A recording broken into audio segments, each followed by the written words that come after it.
my big toe. Turkey? That's by the way they told me I couldn't have it about that ham. Go, what? Enough. Name me a world leader. Chocolate chip. Do you have a penis? Well played. Live from Command Center Alpha 1, it's the Our Big Dumb Mouth podcast. Now, here's your hosts, Midnight Mike, Juicy Joe, a.k.a. Flametown, and Gretchen. I'm gonna lose my mind.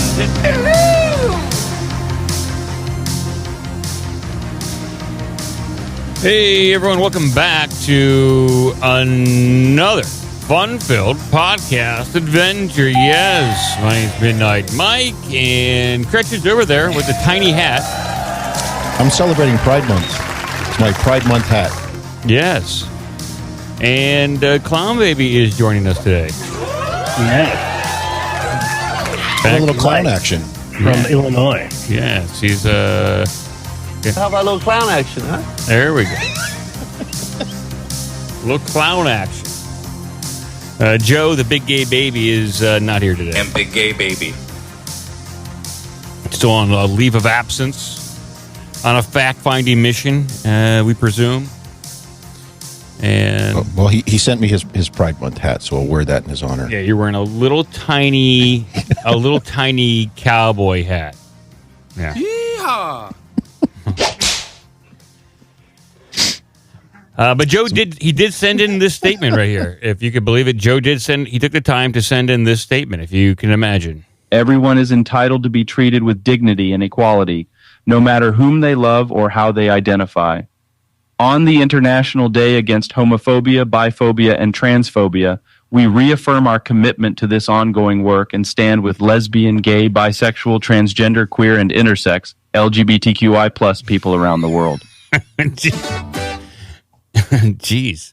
Is that Joe Biden? That was a segment of Joe Biden with our Joe reading it. And I just like the way that he used the LGBT, he blew through that. So I didn't realize there was any biphobia. That's a new one for me. I didn't realize people were biphobic. What about all the triphobes out there? Can you just be that and nothing else, though? I'm only biphobic. You're accepting of everything else except for that. Yeah. I like everything. I'm biphobic. Yeah. It's the only thing that gets me down. Yeah, so that's going on. It is Pride Month. That's why Gretchen's over there celebrating with this tiny hat. It is probably one of the smallest hats I've ever seen on a grown man. Is it comfortable to wear a hat that small? I'll have to try it out in the rain, see how well it holds up. Hey, you're not getting much coverage. That hat is probably only 3-4 inches big. Am I correct in that? It is a very small hat. It's the biggest mic I've ever seen. It's not the biggest mic. It's the smallest hat you've ever seen. Well, It's one, for those just listening to the audio version, it is one step up from a Barbie doll sized cowboy hat, but it is a slightly larger cowboy hat. Let's go ahead and name your hat. Big Sam, Big John, Big Luther. Where's Big Jim? He's around here someplace. How about Little Luther? Little Luther, the hat. Okay. Little Luther, the cowboy hat. Since we're talking about Joe Biden, in a weird way, because he did come out and say that it is Pride Month, and he's given various speeches on Pride and the LGBTQI++ community. Remember? Coach, I'm gay. He said that. Mom, I'm transgender. He's said many of incredible statements over the years. But Joe, weren't those just made recently at the graduation speech at the Air Force Academy? He said that. I think so. There's a recent video of Joe Biden taking a bit of a stumble, which is dramatic footage that has been sweeping the internet. I'll bring this up on screen here so we can all take a look at this, and I'll play the audio. I mean, there's really not much audio.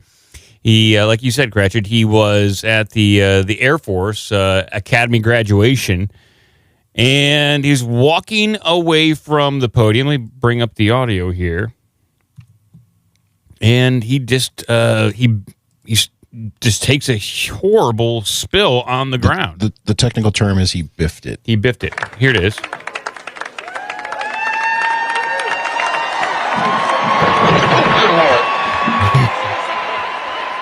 Now get up! Get on your feet! He did get up on his feet. Did you notice that under his breath he points back, and under his breath you can hear him say, "Arrest that man." Like, but why did he fall over? Like, what was the catalyst for him to fall over? Like, he's pointing at something on the ground. Did he fall over like a cord, a skittle, something? Who knows? It's really so I have the meme up that's floating around. If you catch it at the beginning there, you can see at the left side as he's getting up. He was defeated by a sandbag, which was weighing down one leg of his teleprompter. All right. So the meme now is the sandbag has defeated the president. I mean, to his credit, he did get up right away. But bullshit. No. Look again. To his credit, 4 people dragged him off the ground. What? He was taking a nap. Okay, he was tired. he had to take a quick. Worn out after that long speech. He had to take a quick nap. He's like, hey, everyone, I'm pretty tired. I'm just going to lay down right here, take a quick nap. I took a power nap, and then he's up. All right. He's projecting strength. So that's going around. Yes. And that's how Joe Biden is celebrating Pride Month, is by falling down on the ground. By going down on everything? Oh, wait. Yes. Well, he hit his head on, what is that, Marine One coming back? He bumped it going out the door. Oh, he did? Like, so on the same trip? I think so. And when he was landing back at the White House, he ended up like knocking his head a little bit. This guy just needs to wake up. Yeah, and some coffee. This guy just needs to wake up and get like, what is going on over there? Like, this can't last too much longer. This guy is he's just out of his gourd. He's boosted out of his mind. He doesn't know what's going on. I'm going to modify what. So Squalor Bill in the Twitch chat. I'm going to riff off of his gag, and I'm going to say that Joe Biden dropped faster than Tower 7. This is a controlled demolition, I guess, of Joe Biden right here. You need the voiceover of Silverstein in the background saying, "Pull it." I don't think they have that audio. I mean, they have the interview with him when he said it, but not the actual audio of him. Well, it's audio of the fire chief. He's talking about the fire chief. I don't know exactly, but anyways, well, there's our president in chief stumbling. He's God bless him. He's okay. And he certainly knows how to generate some press, though. He probably did this all for sympathy, you know, all for the views. He took a tumble on his own for sympathy. It's kind of like Munchausen syndrome with a mother and a kid, where they try to hurt their kid so they get attention. That's what Joe Biden's doing. He's doing this all for attention. He's a narcissist. That's what he's doing. All right. So I guess if he did bump his head in coming out of Marine One, was that him or was that one of the other body doubles? Probably the taller body double. I'm imagining. Derek, you have to duck. What? Jeez. I wonder what the Secret Service are really thinking about what's going on here. Like, you look at them. The Secret Service there's a couple people. I'm looking at the video. That one guy from the Air Force could have helped Biden not fall. I'm looking at it right now. He chose to let Biden fall on the ground. Look at this. So he turns around, and then this other Air Force guy walks over, and it's like, he could have stopped Biden. He did not. He did not stop Biden from falling. By the way, I did find video of the Marine One exit. Clowney was 100% correct. It was the same day, and we have video of him thumping his head. Okay. Let's take a look at this. I'm very concerned about Joe Biden at this point. We'll watch Biden hit his head while exiting Marine One. I have to see this. This is what. It's just a little bit of a bump. Well, hold on, we got to watch this Country Crocker ad first. I had to watch a country. Do they interrupt the video? They interrupted me watching Joe Biden bump his head for Country Crock. He just bumped his head a little bit. Yeah, but then he rubs his head as he's walking across the lawn. Does he? Let's see that. Yeah. Let me see his rub his head. He's just doing that for good luck. Maybe he's checking to make sure it's. You don't rub there. your own head for good luck. Everyone does that. I rub Joe Biden's head for good luck. I don't know. Is this the body double or the android? It's tough. He's marching like he's on a mission. He's like, soup's ready. I'm going home. All right. Matlock starts in 5 minutes. He's yelling at the crowd. He's doing a bunch of shtick, walking past and yelling at the reporters. Name me a world leader. He's just taking some polls. Name me one. Please. All right. I need a crossword puzzle. Enough Joe Biden BS. We're going to move on. We're going to talk about some alien abductions. We're going to talk about some missing 411. We're going to pontificate and to see where everything goes here. All right, let's go.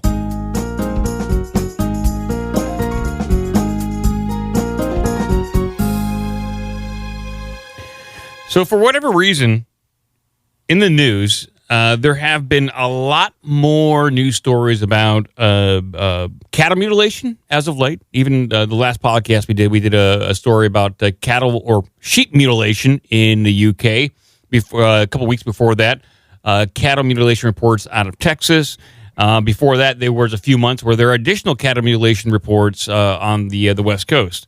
There also have been in the news, not necessarily new events, but there have been more stories or blogs or more interest in alien abductions. So whatever, at least in my world, the news that I read, I have seen an uptick in this kind of stuff. Maybe it's all related to the fact that the government, NASA, DOD, Air Force are a lot more open in talking about UFOs and UAP, and that the mainstream scientific community are more willing to indulge in these talks now, and these topics always generate a good number of hits online. That all could be a factor. Really don't know. All I'm stating is I'm seeing more of this stuff. So I'll start off with this story right here. I'll bring it up on screen. And this is titled Mystery Revisited, the Abduction of Policeman Alan Godfrey. And so here's a story from 1980. So an encounter with an alleged extraterrestrial visitor drew extensive media attention in England back in 1980. The incident took place on November 28th along the Burnell Road in the town of Todmorden, where Godfrey had been investigating reports of missing animals in the early hours of the morning. So again, UK, missing animals, possible alien abduction here. Just as he was about to give up for the night, he witnessed what he initially believed to be a bus heading towards him on the other side of the road. When it got closer, however, he realized it was actually something far more unusual, an object that he later described as a large mass. That's not much more of a description. You're just saying it was something big, possibly as big as a bus. Quote, it was fuzzy. It was a fuzzy oval that rotated at such a speed and hovered so low over the road, it was causing the bushes by the side to shake, he said. His next recollection was of driving along further up the same road, but with a mysterious object nowhere in sight. Confused, he returned to the spot where he had encountered the phenomenon and discovered a circular patch on the road that, what's going on back there? Am I hearing weird noises back there? Sorry. Some people were saying the stream quality was bad, but I just had to turn it up on Twitch, and it sounds absolutely fine, so I don't know what they're talking about. The stream quality is same as it's always been. So, yeah. So his next recollection was driving further along up the same road where the mysterious object, was nowhere in sight. Confused, he returned to the spot where he encountered phenomenon, where he discovered a circular patch on the road where it had been dried. There had been a circular patch where on the road had been dried in a swirl pattern. He also noted that his boots were scuffed as though he had been dragged along the ground. And when he returned to the station, he realized that he had somehow lost around 15 minutes of time. He later returned. He later learned that the police officer in Halifax also reported witnessing a brilliant blue-white glow in the sky on the same night, while a brilliant white object was reported by a lorry driver around 3 miles from the location of his sighting. So I looked into this a little bit more. So this guy, Godfrey, he did go into hypnotic regression. And so in all my books, I found this story. So Godfrey, the police officer, he went through hypnotic regression. He was trying to retrieve some memories of what happened to him during that missing time. And so this is what he experienced. And this story doesn't really it covers a little bit of it. But the story is just a little bit more detailed. So as he is getting abducted, this is what he remembers. He remembers himself floating into the craft, meeting a human-like entity named Joseph. This Joseph guy was about 6 feet tall, said he was friendly, had a thin nose and a beard and a mustache. He wore a skull cap and was wearing a robe, making him look like something like a prophet, something out of the Bible, or maybe a Jedi, something like that. Oh, Jedi Joseph, yeah. Something like that. He also said that a large black dog accompanied this guy in the craft. This guy Joseph took the cop Godfrey to a room that contained 8 robots. Each of them were about 3.5 feet tall, making sort of murmuring chatter. When they got close to Godfrey, beeping sounds started to emit from these robots. Maybe the way that R2-D2 kind of gets excited when people are around. Was this guy just watching Star Wars? Because so far you've got Jedis and droids. I know. Well, this is 1980 here, okay? And this is 1980. Did he fall asleep while Star Wars was on TV? And that's what happened. So Godfrey was then led to the room by this Joseph entity who was basically occupying or operating the UFO. Then at that point in time, they put Godfrey on the bed, where they had a beam of light shine upon him, and at that point in time, they were able to communicate telepathically with each other. And at that point in time, that's where Godfrey's memory just kind of shut off. Or what he stated during investigations when people were trying to do hypnotic regression, he was able to recall stuff according to Godfrey, but he refuses to go into any additional detail about the telepathic communication between this Joseph Jedi guy and himself. He had this abduction experience. It was mind-altering. He went through all this extra effort to retrieve these memories, but he's deciding not to tell the investigators about what the communication was between himself and this entity. A bit of a mystery out of 1980 right there, but this popped up on my feed. I wanted to bring that up. And so Gretchen's like, well, this reminds me of what if this guy was just consuming media at the time, and something provoked him to have this experience. And I've been reading through this book, and I'm not going to be able to talk about it right now, but this book is called My Labs, and this is about military abduction. So this goes into the UFO abduction phenomenon, and how that the military possibly is either emulating genuine alien abductions, or they are the reason for the alien abductions. And through a process of using some pretty high-tech stuff, using technologies learned through like MK Ultra, all that kind of stuff, that they're able to manipulate people's memories so they remember something different. So it's like a screen memory they put on somebody.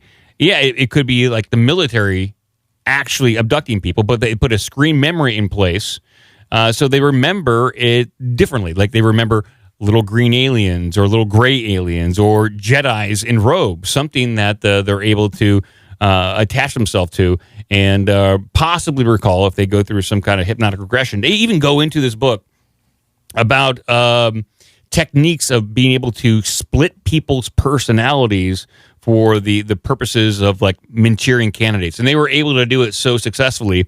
They were able to split this Marine's personality into Marine A and Marine B. Marine A was like a diehard American, a diehard patriot American through and through. Marine B, his B personality was a diehard communist.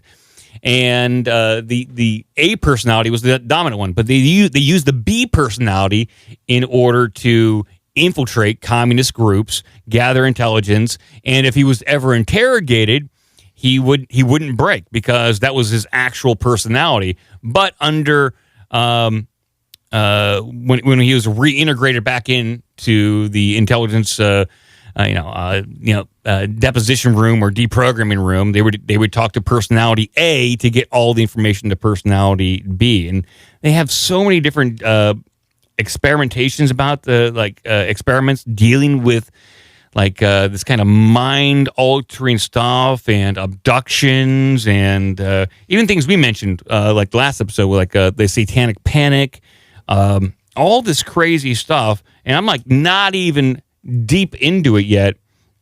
And so I'm reading that. I'm reading Skinwalker Ranch. I'm reading this other one called Mass Control, Engineering, Human Consciousness, and Wonders in the Sky, trying to figure out what may be going on. And I don't know. I might have a good theory here in a week or two. But like for this one, we did the story we just read out of the UK. Is it a genuine alien abduction or a memory put on somebody while they're experimenting for whatever reason, just to see if they could do it? But I'll bring up another story here about some weirdness. Here we go.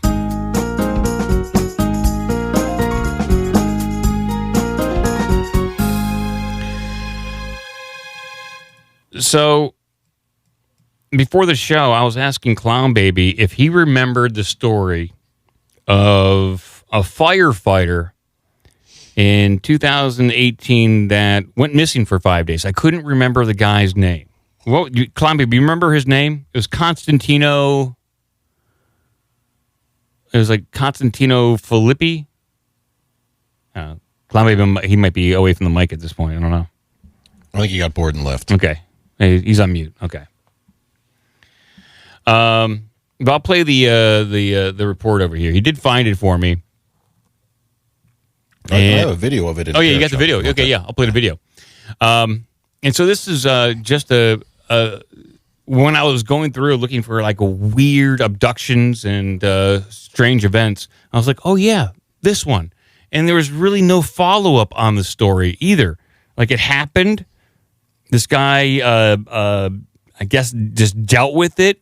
There was some media interest for about a week or two, and then the guy refused to acknowledge that it. Well, I guess he acknowledged it happened, but he refused to really answer any details about it. But here it is. I'll play this. I'll bring it up on screen.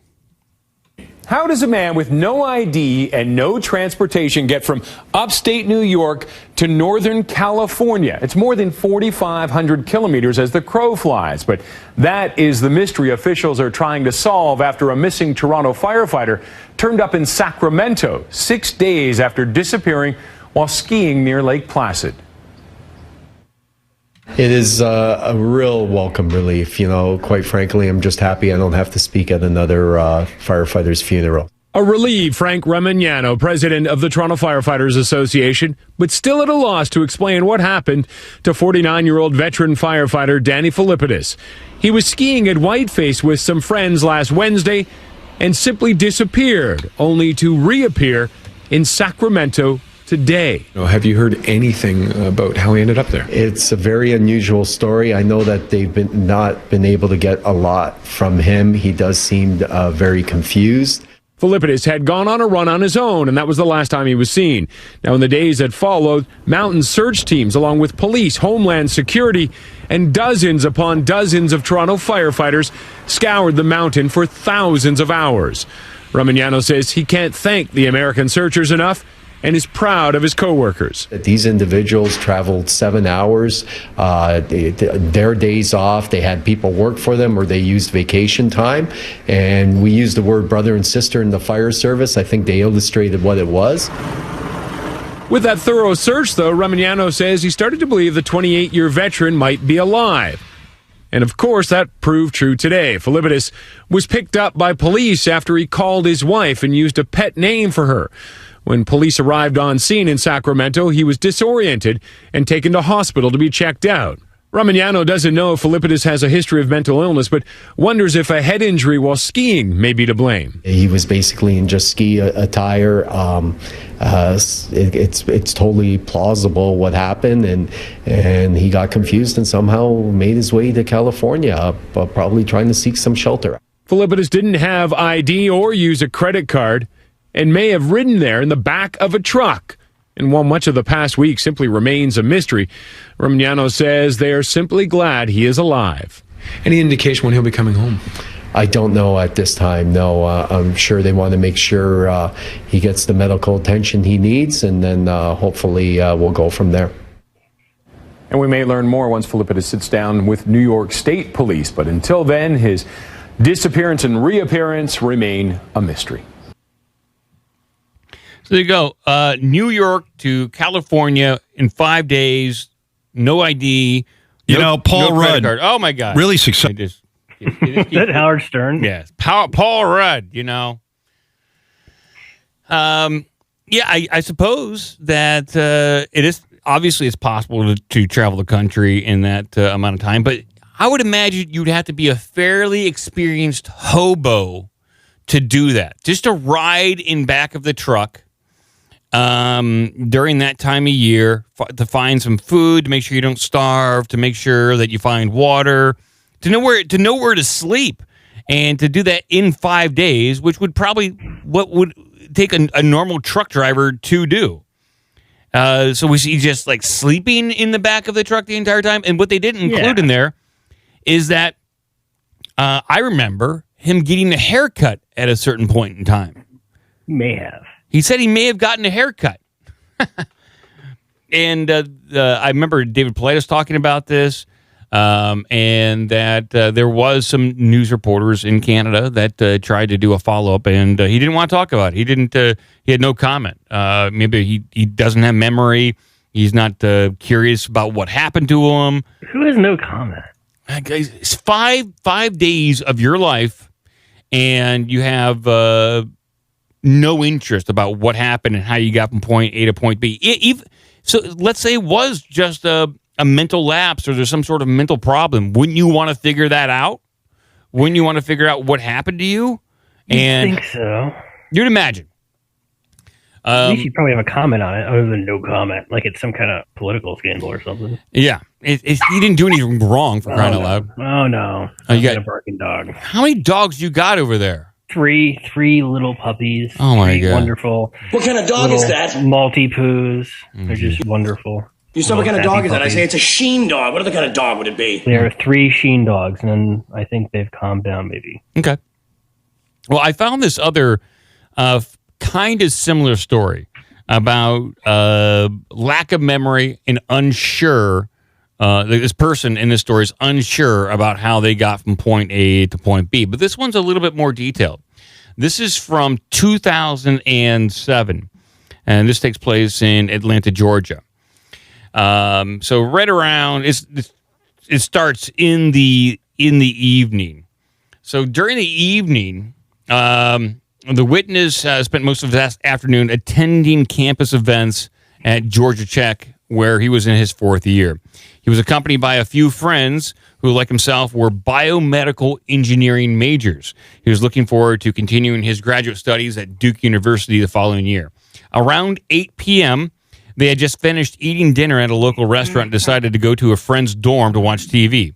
This is where things get fuzzy for him. He was told by friends and others that they were walking together down the street about a block from the friend's residence hall when he suddenly told his group of friends, that he needed to see someone and that he would catch up with them later. The first thing that he remembers after this point in time is that he was laid back in a large reclining like chair, but he had no idea where he was. His eyes were open, but he couldn't see anything other than blurry, bright white lights. He also felt paralyzed and could not speak. There was no sound other than a low droning noise that seemed to vibrate all around him. He had no idea how long he was there, or so he would wake up. He would claim like he would wake up out of this daze every few minutes and then doze off again immediately, almost like he was nodding in and out, like he was like on some opiate binge or something like that. For some reason, he had a sense that he was in this reclined position for a very long time. The times that he did wake up, he heard a series of chirping sounds, as well as he had a sense that there was movement around him. His time perception was non-existent. He didn't understand what day it was or really how long he was dozing in and off. He just felt as though he wanted this all to end. He was like kind of hoping to die because he was so frustrated that when he would just wake up for these brief moments, he'd pass back out, wake up, pass out. He was just extremely depressed and frustrated with this whole situation. And he just had a lot of anxiety built up in him. And this was all really he could consciously remember about that incident. He was found 45 hours later wandering aimlessly in one of the terminals at the Hartsfield-Jackson Atlanta International Airport, which is on the other side of Atlanta. He had been reported missing by his friends and parents, and they had not seen him for quite some time. The police took him to a nearby hospital where he was kept for several days. He doesn't remember his stay in the hospital. His parents drove him to Raleigh after he was released from the hospital. And that is where he has remained since. During the past 4 years, he's attempted to regain what he has forgotten, but it's not progressing very well. He remembers his parents. He remembers his sisters and some other relatives, a few flashbacks from college, but little else can be recalled. Like he's got almost total amnesia besides some family members and loved ones. He has undergone many neurological tests and has been prescribed a few medications, but still is unable to remember the past. In fact, that he has experienced a few hours of deep depression and is afraid to venture far from home unless someone is with him. He has just a lot of phobias around this whole entire abduction. That's what he's calling abduction scenario. Probably has a form of like agoraphobia at this point in time. He does feel like he like some of the things that he does remember from this. Like at some point during the abduction, he must have been able to see his abductors because he provides a detailed description under hypnosis that these things were about 5 feet tall, had bodies similar to humans. They were yellow and crimson coveralls made out of very thin materials. Their heads were shaped like humans, but with pointed chins, smaller noses and ears, as well as narrow mouths with darker and thin lips. The eyes were larger than humans and circular with black pupils, but you could tell when they focused on you because the pupils would narrow and the eyes would expand in size. He never heard them speak, but they would emit an odd chirping noise That's what he said. He said that they had bald heads and no noticeable hair. The skin was translucent with a yellow-greenish tint. The hands had 5 fingers with nails, but some of the thumbs were short compared to our human thumbs. He doesn't remember any procedures being performed on him, but does recall writing down answers to questions on devices that he doesn't know how he was given the questions. So maybe the questions were given to him telepathically or sent to him in a different way. But he has a feeling that some of the questions were about physics equations and others were related to human physiology. Beyond that, he couldn't recall anything more. And so he's left with this lack of memory, pretty much a wrecked life, and had no real answers to what happened in his life. And much like Constantino in the previous story, he has about 45 to 50 hours where he's missing. He doesn't understand what happened. At least in Constantino's case, he wound up found pretty much normal. The firefighter was found in California, and he was, I think, able to go back and live a pretty much normal life. In this case, with a guy from Atlanta, Georgia, it pretty much wrecked his life. But we have missing time, traveling to a place that they don't remember traveling to, loved ones being very concerned, and missing memory. Remember that story we did a while ago of a guy who lost 14 seconds and wouldn't shut up about it? Well, we wouldn't shut up about it. I think he mentioned it, and you're referring to Travis Taylor, and that's the Skinwalker Ranch, and I think he mentioned it on the Richard Dolan YouTube show, and we wouldn't shut up about it. Well, why would you bring that of all things? Of all, again, my complaint about Skinwalker Ranch, of all the shit that's going on there, they find the worst examples, and that's what they talk about. Let me see if I can find that clip. I'll see if I can find the Dolan clip of that was from like 2019, wasn't it? It was pre-COVID, I'm pretty sure. Yeah. So, but anyway, just to juxtapose these people who lose days on end, and they're just like, whatever. Let's see if this is it right here. This is it right here. Missing time, 14 seconds. Here we go.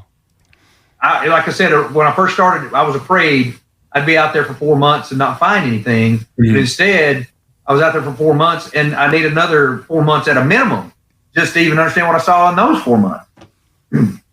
That's incredible.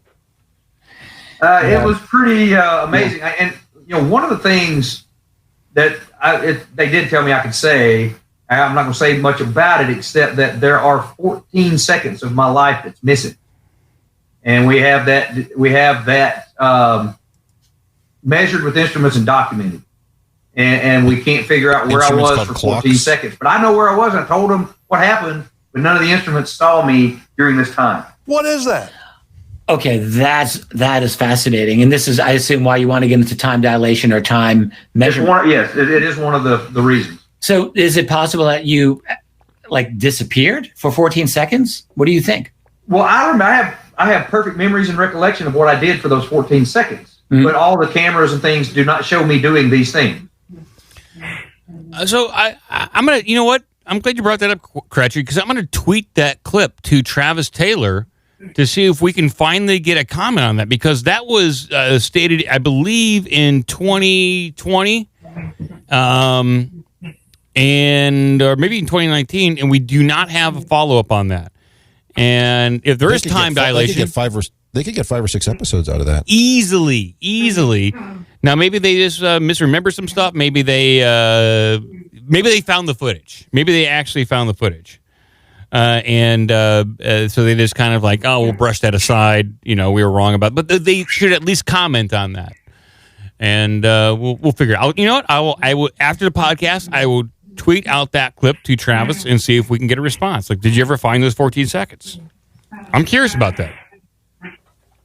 What's going on? We have noise in the background. What's going on back there? Is that a dog? Oh, you can hear the dogs. Yeah, I can hear playing, everything. Yeah. I got compressors. I got noise gates. The noise gates aren't even good enough to drown out those damn dogs. Safe to unmute.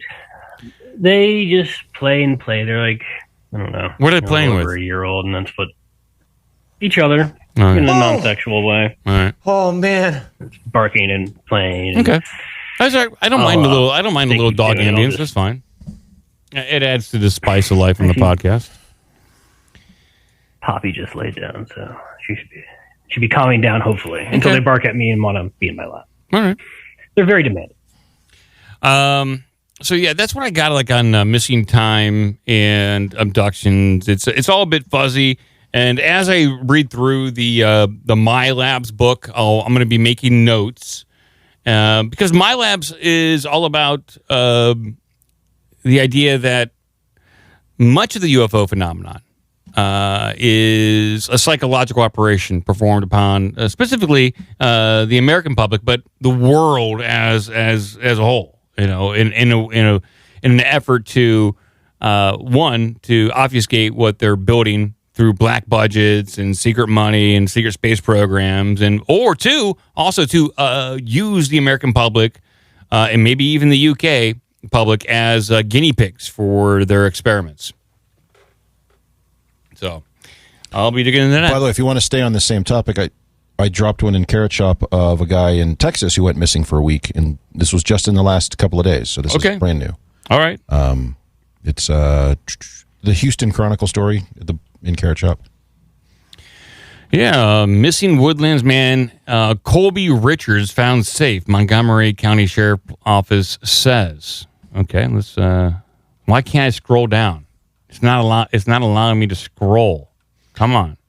Is this the guy who went to go jogging or something in the morning? Yeah, he left early for jogging, just disappeared and gone for a week, and then just suddenly showed up again, wandering down some road. Is he in California? Gretchen, I can't scroll. What is wrong with the story? Scroll. I can't scroll down. I don't know. I'm scrolling all over the place. I'm scrolling my brains out over here, and I'm trying to. Try my browser on Macintosh. Try reloaderizing. What is your browser of choice that you're using? I'm using Brave, but I'm using Brave, and it ain't letting me scroll. Well, I have the added license for scrolling installed. You do. I don't have the scroll license.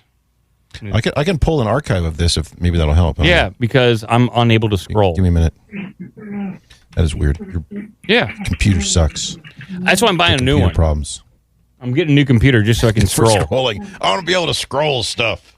Look around. I so desperately want to scroll right now. I'm just hearing like dogs. They sound like bears growling about. Dog. That's what I hear in the background. What's going on in that They house sound like. Yeah, hear them going. They sound. I don't know. Oh my god! No. That's the puppy. I'm not sure what's going on back there. I'm gonna try and get him rawhide or something. You can let him go. This is the ambience of the podcast. It feels like we're just doing our daily life and things are happening around us. Like there's a helicopter going overhead. Yeah, I'm outside. With no bears. Yeah. Any luck in that archive article? Oh, it's creating the archive. Why can't this thing scroll? I don't know. Here's some bullshit link from the Daily Beast. See if this scrolls. Okay.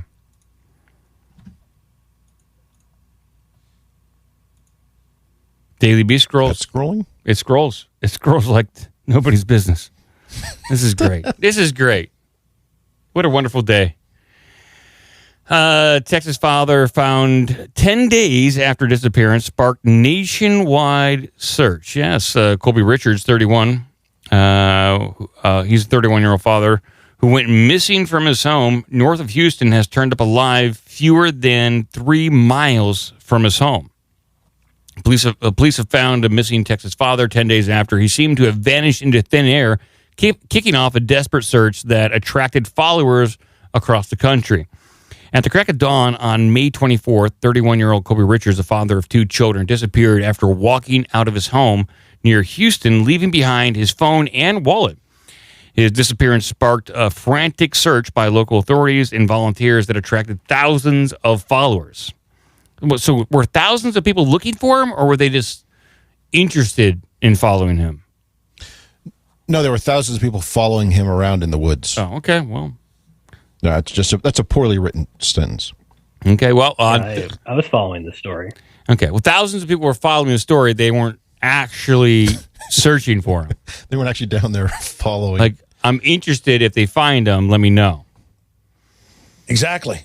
On Thursday, the Montgomery County Sheriff's Department announced they found Richards alive in the woodlands, walking near an intersection surrounded by golf courses, shopping centers, and sprawling residential developments. He had wandered fewer than 3 miles from his house. Police have placed him under the care of medics and the department's mental health team. The sheriff's office said in a statement they would eventually interview Richards about the circumstances of his disappearance, but not for some time, leaving some details shrouded in mystery. Richards' wife, Callie, reported her husband missing on May 26, stated that she became concerned after he rolled out of bed, left their bedroom, and never returned to prepare for work. She soon investigated the backyard and found the rear gate left open with no trace of her husband. I'm going to break right here. So in some of these missing 411 cases, especially like in missing 411 off the grid, there are stories where there are family members and they're witnessing somebody in their life that acts in bizarre ways. Like they'll burn their electronics. They'll do something like this. They'll leave their wallets behind, leave their keys or things that they would care about, like glasses, things that they need. And then they'll just leave and never to be seen again or never to be heard from, or bodies not found, or their body winds up in some national park halfway across the country. They'll have some bizarre behavior up front and then they just up and leave. Richard's wife, Callie, okay, I read that part. He walked into the woods behind our house and didn't come back, she said. An early search by police turned up only Richard's water bottle abandoned on the trail behind their home. Post to the Help Us Find Colby Richards Facebook page, which is run by Richards' family, said he is recuperating in the hospital. Quote, he is in good hands with the medical team, and we are hoping for a full recovery, the post said. We cannot thank everyone enough for the effort searching for him, as well as the sheriff's department, and each and every person who showed up to search for him, whether in person or online. Okay, I guess there's people searching online. Well, maybe that was some of the thousands of people following. I would imagine so, yeah. I'm going to help. I'm going to search my house, and then we can cross that off the list. Gretchen, I want you to look on Twitter. I'll search Reddit. Okay, we'll make sure. Oh, we found him on Instagram. Damn it, we didn't look there. That was Clown Baby's beat. He was on Bing. He was on Dig. No one found him there. Yeah. An earlier post from family said they were overjoyed that Richards had been recovered safely. Of course. What are they supposed to say? We're tepidly enthusiastic that we found a guy? We'll check for him when we are on break. Yeah. We'll get around to it. They got to do a follow-up with this guy. I'm very curious. So 10 days. 10 days. 10 days. He's probably chasing down his golden doodles. I noticed he had some doodles, and our brother has one, and I've chased him down, I think, at least 3 times, as recently as last weekend. He went through the fence, and I ran after him like an episode of Cops, except for I had Birkenstocks on, yelling, Ollie, Ollie, get back here, you fucking little motherfucker. He's just running down the sidewalk. There's no reports of missing dogs, Clown Baby. Only a missing man. He didn't say he left with his dogs. And, in instances of missing 411, a lot of times, like the hunter, if there's a hunter that goes missing and missing 411, they sometimes have dogs with them. And I think it's kind of like up in the air whether a dog disappears or makes it back or not. Like, there's no report of missing dog. They didn't say this guy left with his golden doodles. And it's just him. Early in the morning, got out of bed. Oh, obviously, the one he's petting just ran away. It turned around and looked at him when he was about to let him inside from taking him for a walk and just took off. Well, he could have been just sick for 10 days. He could have been sick of his life. It's possible. He just needed a break. Like, watching 2 dogs is a lot of work. And maybe he just wanted a break for 10 days, walking the path behind his house, dodging search and rescue, dodging cops the whole entire time.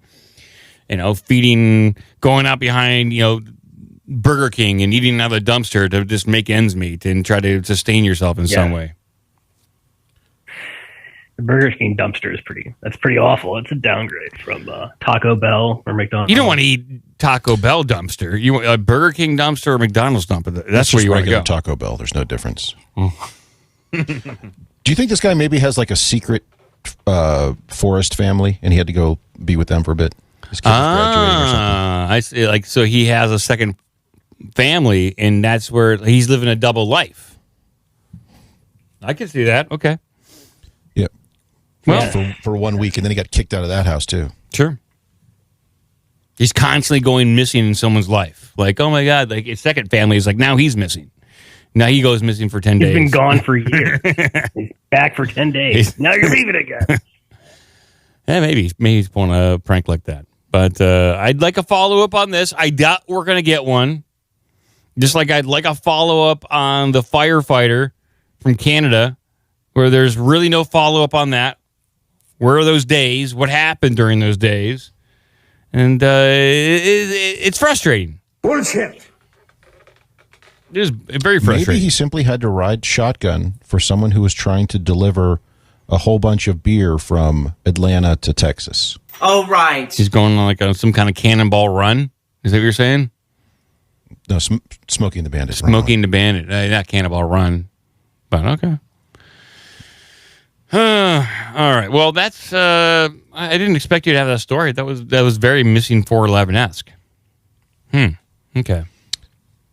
Well, and the bigger question will be what comes out, as you said, what comes out in the coming weeks or months. Do we get more information? Does it remain weird, or do they have some sort of actual explanation? This guy was running drugs or something. Who knows? Yeah.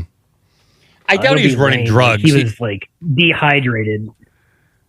He forgot to take his pills. Yeah, but like if you're running drugs, don't you gotta like take a car with you and more than like your jogging shorts? I would imagine. Not if you're meeting somebody and then the deal goes south and you get the shit kicked out of you and thrown in the woods. All right. Listen, it's all speculation at this point. Or how about this? He was trying to score a drug deal, but it was with the aliens, and that went wrong. This is cool. The aliens don't do drugs. Hey, I can make up shit too. Let's see if I can get on History Channel for 17 years talking about my backyard. I'm gonna cover like one or two more headlines, and then we'll see what Cratchit has over there.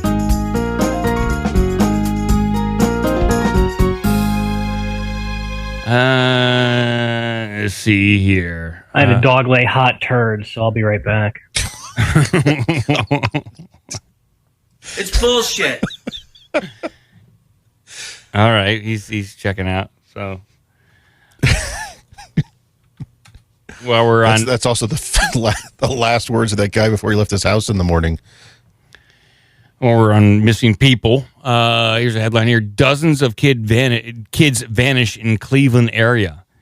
Almost 30 children were reported missing in the Cleveland area over a 2-week span starting in May, which is something that local police chief said they have not seen in his 33-year career.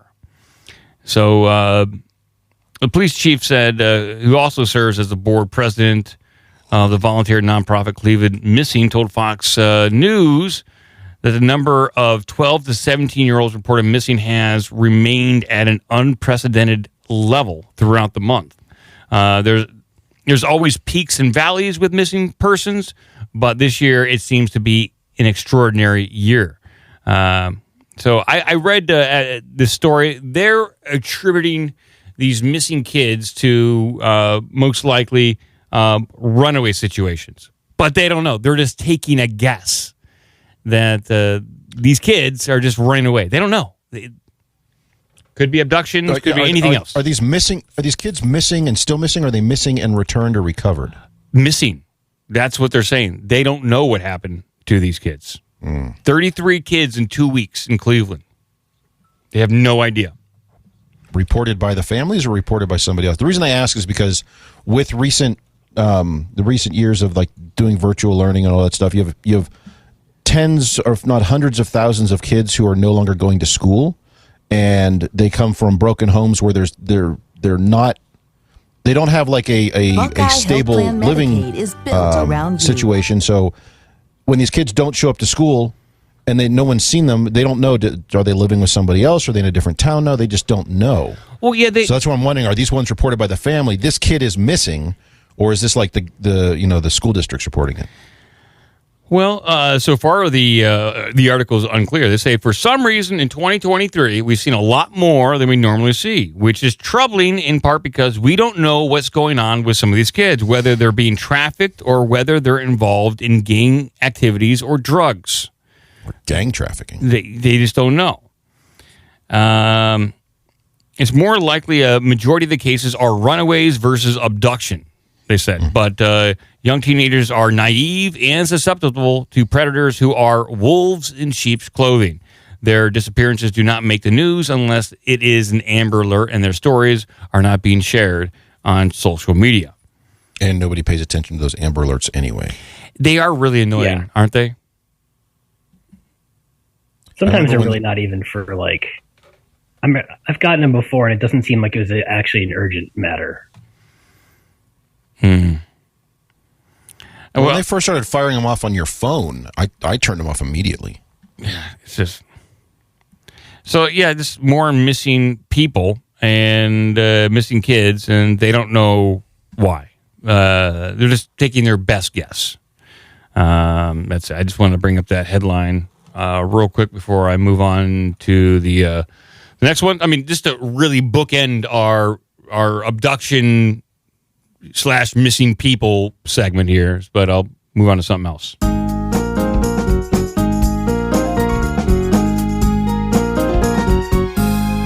And I don't know if you have anything directly paranormal related. I have two tangentially paranormal stories. Oh, great. Yeah. This is kind of paranormal right here. So this is a headline that has been, going around a little bit. Repeated signals from deep space could be alien message, study claims. Oh, yeah. That's some good news on that front. And this comes from like a fairly reputable site, Live Science.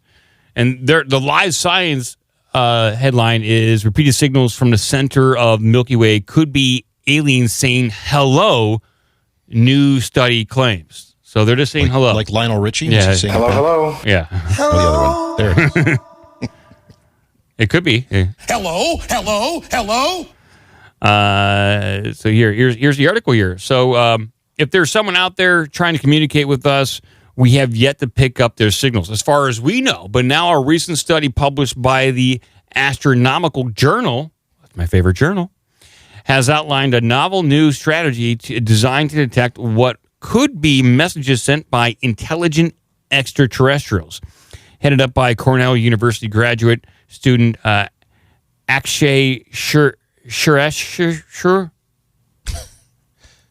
That guy, Steve Grabowski. Yeah, that guy. Tom Don Brodka. Shimabukuro. Headed up by Tom Shimabukuro. The researchers have developed a new software designed to pick up repeated radio pulses coming from the depths of our galaxy and to determine whether they are naturally occurring pulsars or potential alien signals. So they got a new app, Cratchit. They got a new app. And does it also tell you about Amber Alerts or not? Yeah. Computer's broke. So there you go. They got a new app, and they're going to try it out with this all the data coming from the fake universe out there. I have a GIF of the guy using this new app to scan for signals from space. Oh, yeah. Let's take a look at that. That looks like President... I was going to say it looks like President Trump almost, but no. It's not, but it's very close, yeah. Like, just at a glance, it looks like Trump wearing like one of those pasta strainers using... colander? Yeah. Using a computer that's hooked up to like a bunch of electrodes and wires and gizmos. This is NASA at their finest. Yeah. So we're going to find those aliens real soon here. Yeah, this guy will get right on it. Yeah. All right, Gretchen, you got some paranormal news over there and stuff? I have 2 paranormal stories. All right, let's listen.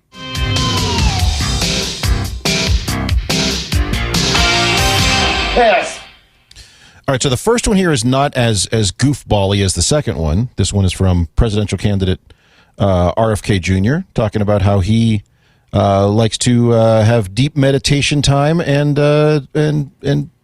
talk with people from the other side. All right, well, maybe it's not that weird. Robert F. Kennedy Jr. says he has conversations with dead people. Oh, really? Well, I mean, I talk to like my dead friends sometimes. I wouldn't call them conversations. Like, dude, can you believe what I just did there? And I talk to loved ones all the time. Like, I talk to them. They don't do the talking. But Robert F. Kennedy, the conspiracy theorist and vaccine skeptic, how is he a conspiracy theorist? Why not? Also, probably a avowed white supremacist, Nazi racist. Like, what? What is he? Okay. This comes from theguardian.com. So I'll continue reading. But they obviously don't want him to run for president, I guess. No, they do not. But right out of the gate, they're coming strong against RFK Jr. Robert F. Kennedy Jr., the conspiracy theorist and vaccine skeptic challenging Joe Biden for the Democratic presidential nomination, told an interviewer that he had conversations with dead people every day. Man, I got mixed emotions about this one. Kennedy's uncle, John F. Kennedy, the 35th president, was assassinated in Dallas in 1963. His father, Robert F. Kennedy, the U.S. Attorney General and New York State Senator, was killed in Los Angeles 5 years later. Wait. By the way, I just realized I'm drinking out of my Dealey Plaza book depository mug. So there you go. It was not intentional, but... I didn't realize they sold those. Huh. In an interview with the Free Press, Kennedy was asked how he thought his father and uncle would tackle challenges facing America today. And, quote, I do meditations every day, Kennedy said. That's kind of the nature of my meditations. I have a lot of conversations with dead people. That's some good news on that front. And in a follow-up text, the Free Press said, Kennedy clarified, they are one-way prayers for strength and wisdom. I get no strategic advice from the dead. This is quite the story. I'd love to see his presidential cabinet. It's just Thomas Jefferson and Abe Lincoln. Look at them. And Obi-Wan Kenobi. Obi-Wan. Oh, it'd just be Alec Guinness. Yeah. Obi-Wan per se. But he wouldn't get strategic advice, so I don't think they'd be in his cabinet. They would just be, making small talk. It's ridiculous that he had to clarify, but this is going to be used against. Like the headline says, he has a conversation. But in the follow-up, he says, no, I talk to them, And during that meditative process or trance or whatever you want to call it, maybe he's having like this daydream of a conversation with his dead father, his dead uncle, You can make believe this stuff all the time, like when you're in the twilight state or lucid dreaming in some way. Maybe he is having these experiences, but the way they're writing it, and right out of the gate, they're calling him a conspiracy theorist and saying he talks to dead people like he's in the Sixth Sense or some shit. They're really trying to get this guy. They're kind of trying to cut him off at the knees here. They don't want this guy running anymore. But he said RFK, famous Beagle Strangler, in the chat. I think that was LBJ. He actually picked up his dogs by the ears. That wasn't RFK. Oh, RFK. Yeah, you could definitely tell our Lyndon Baines Johnson, he really was an animal abuser. You can just look at him. Yeah, I believe he had beagles or basset hounds that he lifted by the ear. And that you shouldn't do that. They don't like that. RFK was not the Beagle Strangler. No, they don't. The Beagle Strangler. No. That's the worst name for a serial killer. We call him the Beagle Strangler. Let's see here. So the Free Press said its interviewer was greeted at Kennedy's Los Angeles home by a guard with an earpiece and a non-disclosure agreement. After the wait. They're describing that as if it's odd to go to a high-profile politician or high-profile anybody's house and there be private security there. Yeah. Hilarious. After the interviewer refused to sign the document, the non-disclosure agreement, Kennedy came out, shrugged, and led me inside. I guess the non-disclosure agreement was just kind of like a like-to-have at that point for Kennedy. Yeah, it's a sucker's bet. Hey, sign this.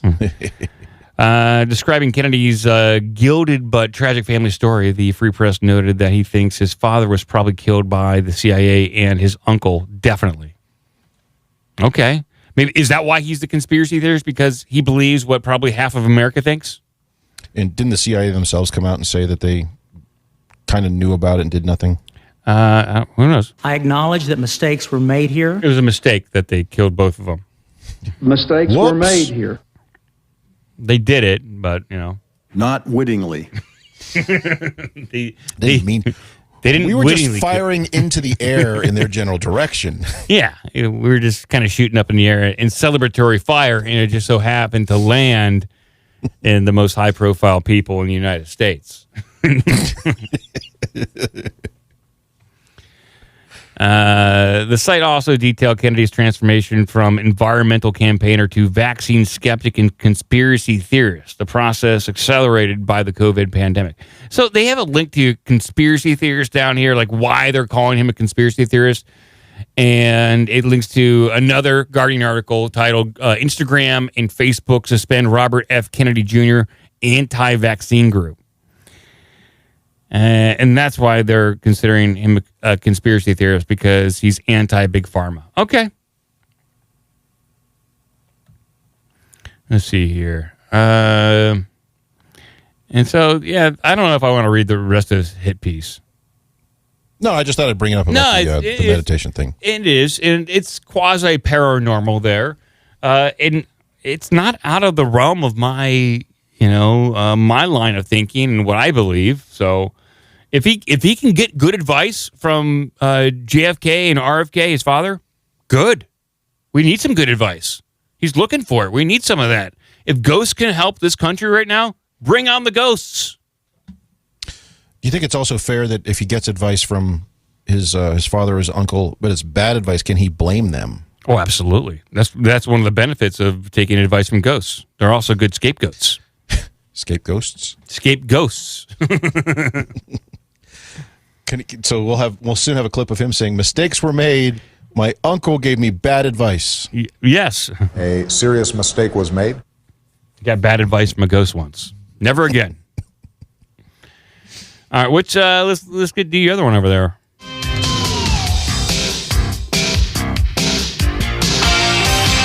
All right, this one's a little more goofball-y, and is tangentially paranormal related.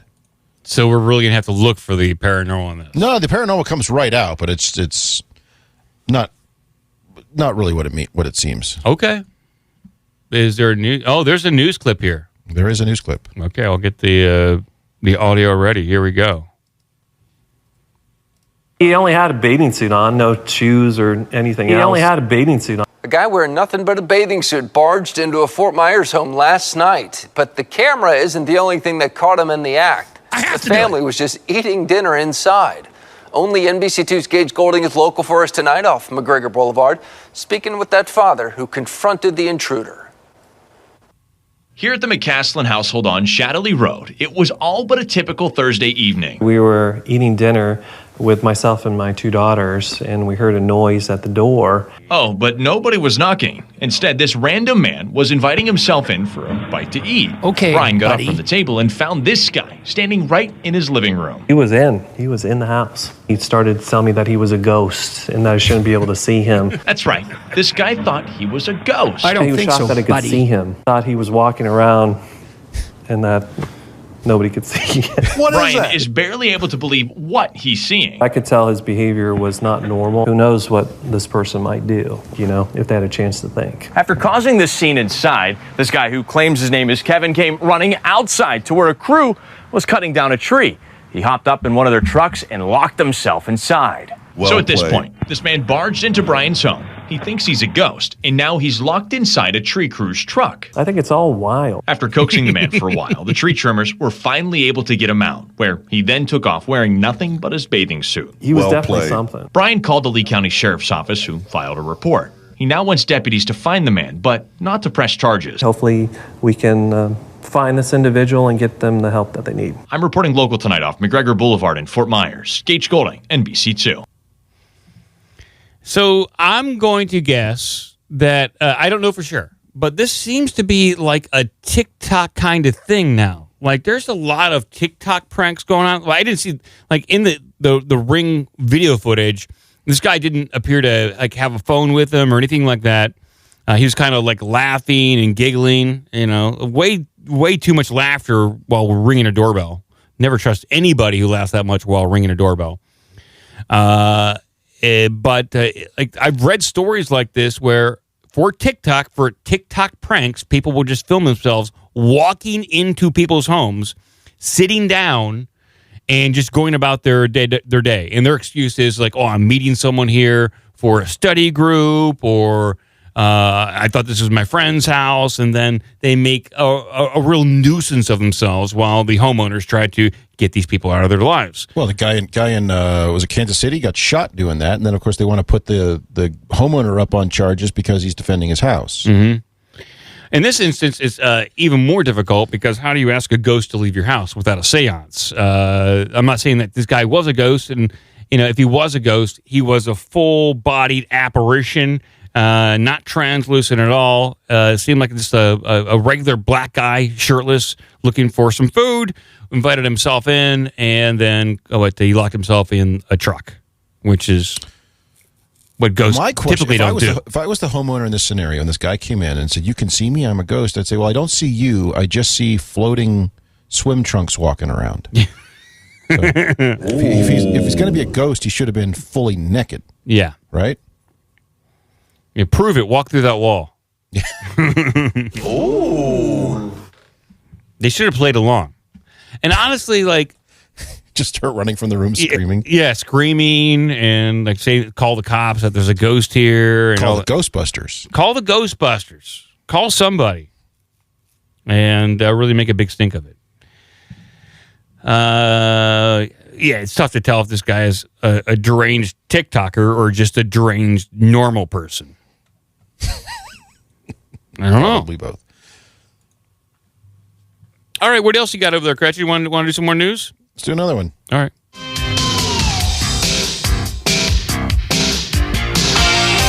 Look at this motherfucker. All right, do you want to do one that's about more influencers doing stupid shit? Because I do have another one of those. Also in Florida, oddly enough. Mm-hmm. In fact, yeah, screw it. Let's do that one. And because I've got one I really want to do that's going to be just gold for ISOs. Oh, okay. Yeah. We'll do two more, and then I'll open up the phone lines for one or two calls. Okay. So here's another influencer doing dumb shit. Is that how we get big in the podcasting arena? Is just to do dumb shit out in real world? We can break into random people's houses and then just podcast from there. In RL, yes. All right, let's take a look at this. This looks like some good news. Busch Gardens, Tampa Bay, working with law enforcement after influencer jumps into alligator exhibit. That's some good news on that front. And there is the tickety-talk video of this if you scroll down. Oh, my God. Jesus. This is going nutsoid. Nutsoid. I blame Jackass. And TikTok. Here we go. Here's the TikToker. Hey, you gotta get back out. Another wild Karen. Like So he's doing like the Steve Irwin thing. He's trying. He's doing like this. This is awful. Go. Another wild Karen. Like My microphone was muted. Yeah. And I had no idea. Yeah. When was the last time I talked? When you said your dogs took a shit on the floor? Motherfucking shit. That's been Hilarious. A while. Well, anyway, Jesus Christ. I was hitting push to talk, and it looked like it was working. And oh, this is working. Like, what? I've been talking. People are just talking over me. Like these. We're just ignoring you at this point. Yeah. He's a ghost. My name is Kevin. You're not supposed to hear me. I was like, what the fuck? There's a button right here on this fucking cord that if you brush up against it, it just fucking cuts the mic. Just turns it all off. Yeah. This is not the first time this has happened. No, I've been back for a while. Oh, okay. Commenting. I've been here. Okay. No, it wasn't that bad of a shit. It was actually pretty quick to clean up, and I gave him rawhide. Nice. So yeah, okay, that's good to know. Like, what the fuck? Well, for this story, the guy who jumped in the alligator exhibit, a clout-chasing Louisiana man is now in possible legal trouble after he risked his life for internet points by jumping into an alligator exhibit at Busch Gardens, Tampa Bay. In the video posted June 1st, which is 2 days ago, to his TikTok account, what's a nano-influencer? I'm assuming that means someone who doesn't have any followers. He's got like 2 guys following him. A nano-influencer, Jacob Ryan Puresful, can be seen inside the park's American Alligator exhibit, which is separated from guests by 2 fences and features gators up to 15 feet long and 1,000 pounds. Another wild Karen, crikey, he's heard saying, while guests can be heard asking him to exit the exhibit. A spokesperson for Busch Gardens told Creative Loafing Tampa Bay. What's Creative Loafing Tampa Bay? I guess this is the blog we're reading right here. Creative Loafing Tampa Bay that the incident occurred Wednesday, May 31st, and no one was injured. By the way, I did look it up. Nano-influencer is officially somebody who influences the opinion and behavior of a small group of up to 100 people. Okay. And I did find a second video of this goon from his channel where it's longer. And he talks about he's going to go do it, and he jumps the fence. A nano-influencer, someone with some friends? Yeah, well... that has social media. I'm a nano-influencer so, on Facebook. According to this article, you correct me if I'm wrong, Cratchit, this guy has less than 1,000 followers. Let's find out. He has, yes, that is correct. He has 942 followers. Whoa. After I click this button, oh, wait, it says, please create an account. He is a nano. I think this podcast is a nano podcast. We could have a nano podcast. Nanocast. A nanocast, yes. Very nano for a while. This is a nanocast. He has less than 1,000 followers across most of his various social media channels, and he regularly posts prank videos, which often involve harassing strangers and getting kicked out of businesses. So he's just being an asshole. Mm-hmm. I'm going to go be an asshole. I'm going to commit it to video and put it out there to the world. And he's a nano asshole. Not a very big one. But coincidentally, the recent alligator video was filmed by local influencer Nick Reed, who told the WFLA that this guy climbed over the barriers to shoot the video and caused a huge commotion and got within 5 feet of an alligator. Okay. How many influencers were there at the time? I guess maybe they just all get together in an effort to consolidate stupidity. Do they try to influence each other? Yeah, they think if they get enough stupid in one area, something smart may happen. Create a stupid singularity. Yeah. Someone might create something that's interesting. Why don't you guys just throw yourself off a cliff? That's interesting. Don't forget to hit record before you jump. Yeah. The station did not identify this nano-influencer as the man in the video or note that he is a social media influencer. However, Reed and this other guy, Puresful, both appear together in different videos uploaded to YouTube on the exact same day at Busch Gardens. So it looks like someone is copying off the other one. So this is crazy. I'm You're watching. Are you a fan now? You're watching this. You're subscribed to his TikTok. You're a big fan of this guy. I'm going following this guy and everything. No, I was going to say I'm having trouble following how many influencers are involved doing what at this point. There's too much. There's too much. Okay, but there is a longer video of him explaining his nonsense before he jumps the fence. If you want to give him additional attention, up to you.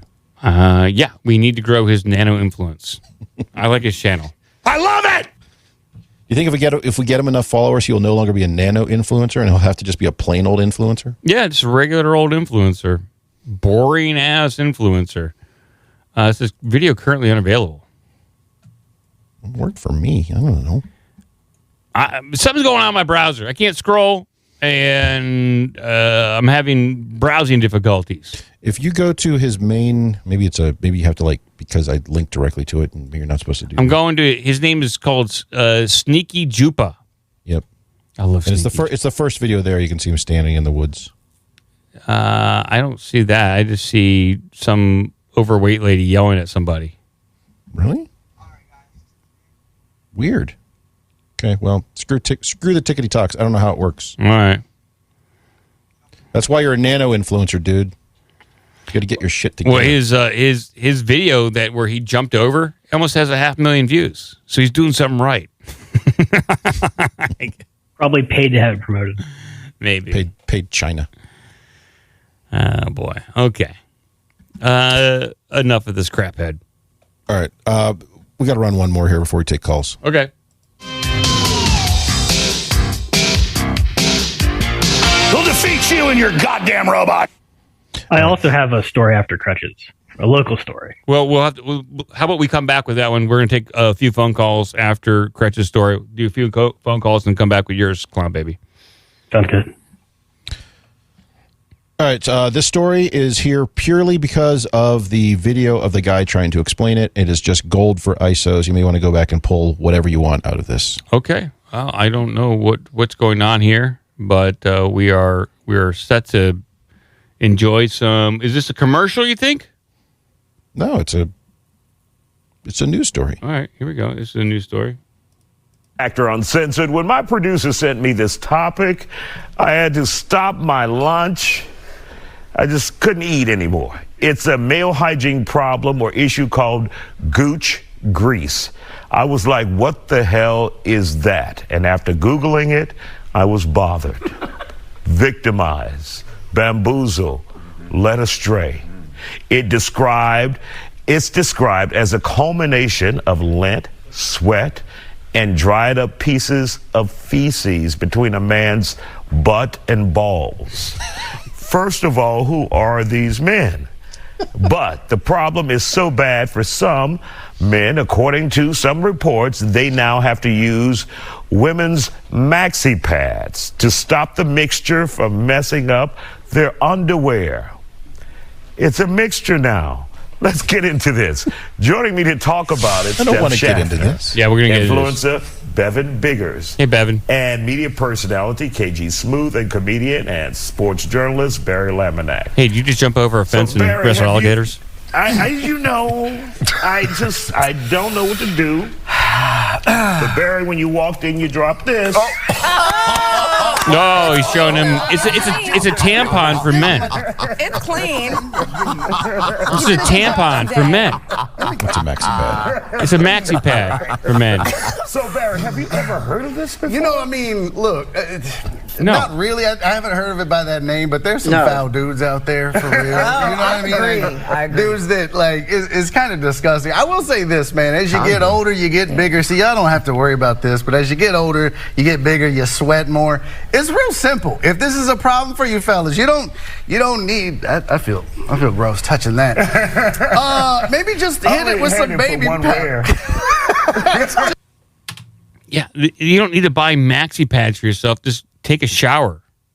Use soap, you gross bastards. I don't know who's gonna buy this. This is what I want. This is what I need.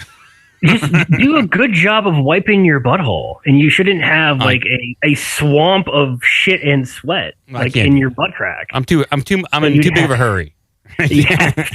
You sit down, shit, and then just go back to work. Yeah. Whatever happens down there happens. I'll take care of it later. Like your swamp ass is like, oh my God. Like I guess shit and then shower and then go about your day. And this is on Fox News right here. This is Fox News 26, so it's local Fox News. This is local, and it's not even their news. This is like their local talk show or whatever. This is like they're doing a 6 to 7 minute piece on this. You got to fill time somehow, Mike. All right. Put some baby powder on. I'm going to see how far this goes. Baby powder. You just wear bra, like no underwear? You know what? No. Yeah, I'll put some But yeah, put some powder down there. First of all, there's a... All right, Steph. Well, I'm going to go to the end. How do they end this thing? Let your gooch breathe, please. Thank you guys for joining us here on the Thank you. We can't make this up. No! Sounds like you made it up. Thank you for joining us. Remember to follow us on social media. And also you can catch us on Fox Soul at foxsoul.tv. Everyone, let's wave goodbye. And hopefully you have clean... This is quite the story. Fingers, at least. Gooch Grease. I've never heard of this. It sounds like this is like Big Maxi trying to expand their market. Like, hey, it's Pride Month. Anything's possible. Yeah, right. Yes, get your Gooch Grease. This is all wrong. Well, I think honestly, it's somewhat similar to the recent rise we've had in everyone demanding to have bidets installed everywhere. It's like, or just don't be a gross son of a bitch. You're asking for a lot. You really are. All right. Well, I'll tell you what. Call in 614-388 with your favorite Gooch Grease stories. No. Go ahead and take the phone calls. And we'll take a few phone calls here and see what happens. Caller, you are on the air. Hello. Go ahead and take the phone calls. Sorry about that. That's all right. I didn't know which tab it was. Hey, Hi, Booberry. How's it going? Doing well. How are you? I am well and free clear of Gooch Grease. Good. Yeah, I take ample care after many encounters with gig butt is what we used to call it back in my day. It's just called swamp ass, right?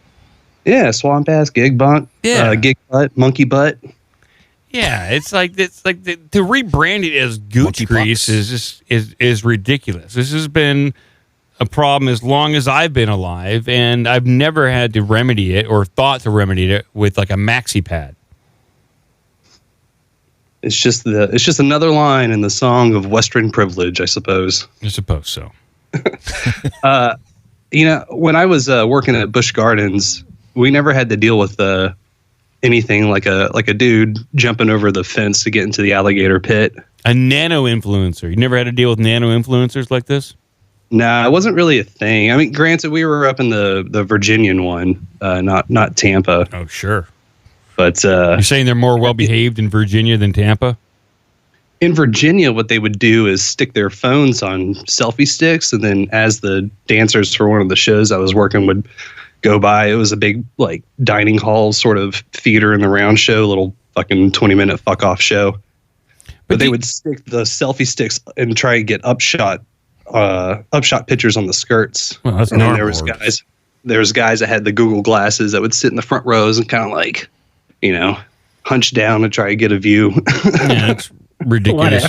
It's a lot of effort. You gotta pull your neck muscle or something like that doing that. But there's a whole subculture of people that just go to parks incessantly, and there's some that get creepy about it. It's just it's a lot of work and a very expensive hobby. Yeah, there was one gentleman that I remember that was doing constant paid for VIP backstage, $50 whatever, quote unquote tours, and he would just sit there and like sit with the cast every week. So he's a groupie? Kinda. Yeah, he's a groupie. That's disgusting. The cast of what? One of the shows at the park? Yeah. Yeah, there was this big $23 million production featuring all of the hottest designers from Broadway and choreographers from The Lion King and Spider-Man Turn Off the Dark. And blah, blah, blah, blah. It was a 25-minute show of just anything and everything British rock related, just vomited at you through 4 projectors and bad costumes and a nonsensical story. Just they suck. You're just describing Broadway at this point. Yeah, pretty much. Well, Broadway comes to Williamsburg, Virginia. Well, you got anything else for us, Booberry? Or do you just want to talk about Busch Gardens? Because I will talk about Busch Gardens with you. I worked there for 3 years, on and off again. I will say the cool stuff was doing the outdoor changeover per the seasons. So like getting all the Halloween stuff set up, the mazes and whatnot, and then driving those big scissor lift cherry picker type things for hanging all the Christmas strands that they would do for Christmas time. So I didn't know you're an amusement park guy. Did you ever have to break up any fights at Busch Gardens? Like we talked about. How many fights did you have to break up? No fights. Really? I never. Nah. How many fights did you provoke into starting? Like we're constantly reading stories about, like, at Disney World every week there's a new brawl going down. Carowinds is really bad about it too. They have those like flash mob devolve into riot sort of situations. Mm-hmm.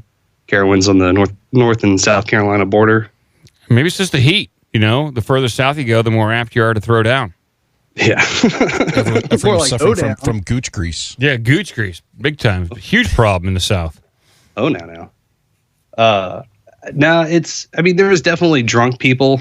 And during Halloween, they really started can pack the park. So stuff can get a little testy then, but yeah, candy corn always get you going.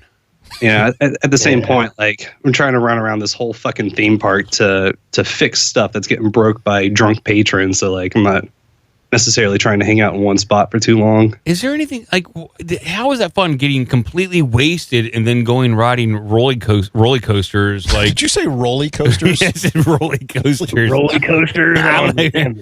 Going down, getting wasted, riding some roller coasters. Well, for the Halloween stuff, you gotta, they got 9 Halloween mazes, whatever you want, haunted mazes and whatnot. Well, if you go in there drunk, you're never getting out. They're still in there. Sleeping. I guess I just get a lot more drunk than some people. It's I don't know. It's very expensive. Yes. So I kind of limit the drinking at the theme parks, but if you can get the employee discount and get a couple of beers on the cheap, granted, you're going to be working most days that the park is open, so don't really matter. Yeah. Now, are theme park employees considered carnies? No. That is a good question. Why not? Are they better or worse than carnies? Because, would you consider somebody that works at SeaWorld a carny? Yes. Maybe. Depends what they run. Do they run the game booth? They're running the game booths. They're definitely carnies. You got to watch out for them. Carny. An amphibious carny. As far as I'm aware, SeaWorld still owns both the parks. Yeah, I think if you're doing one of those games or you're hawking something, you're definitely a carny. Well, you're hawking season passes, I'm just saying. You're probably a carny. You don't even know it. I do have some summer dates lined up. Finally, going to go back out on the road for 2 weekends, so I'm going to be living this best roadie life again once more. What are you going out for? The Misfits. You're doing Misfits tour? Yeah, it's for 2 dates, maybe one in October. Wow. So what is your interaction with the band? You just doing stagehand? You're setting up their production? I'll be the dimmer tech. So basically, just getting everything set up between the venue and the lighting rig. Oh. So all the dimmer racks and power racks and the like. So Glenn Danzig's not hiring you to carry around his kitty litter? His kitty litter? I was going to say the same thing. Can you put up the image of Glenn Danzig carrying kitty litter? Maybe that's exclusively what Boober has to do, is like go buy Glenn Danzig's kitty litter. I was told that Jerry Only is there for all the load-ins and load-outs, so that'll be interesting. He's one of the guys that helps dump the truck and get set up. Go ahead, Clown Baby. Mike brought up Danzig. As you know, I'm getting married, and there's supposed to be a mother-son dance, and I want to do that to Mother from Danzig, and I'm getting pushback from this. I'm sorry, who's the one that's getting married? Clown Baby. There you go. That's all you need to know. I don't see it's a pretty slow song. It's not like really heavy metal. It's more rock. Mother. I don't, Jeff, even for me, I don't know if this is a good idea. Mother. I think it's a great song. It's a good song. I don't know if it's wedding appropriate. Mother. It's Mother Sunday. This is the best song. This is the perfect song. It is your wedding, so if you want to remember this day with Glenn Danzig, then God bless you. Yeah, we'll see if it is. All right. So are they paying you well to do this? I mean, you're doing 2 days. You know, are you doing it for the experience, or is it good pay?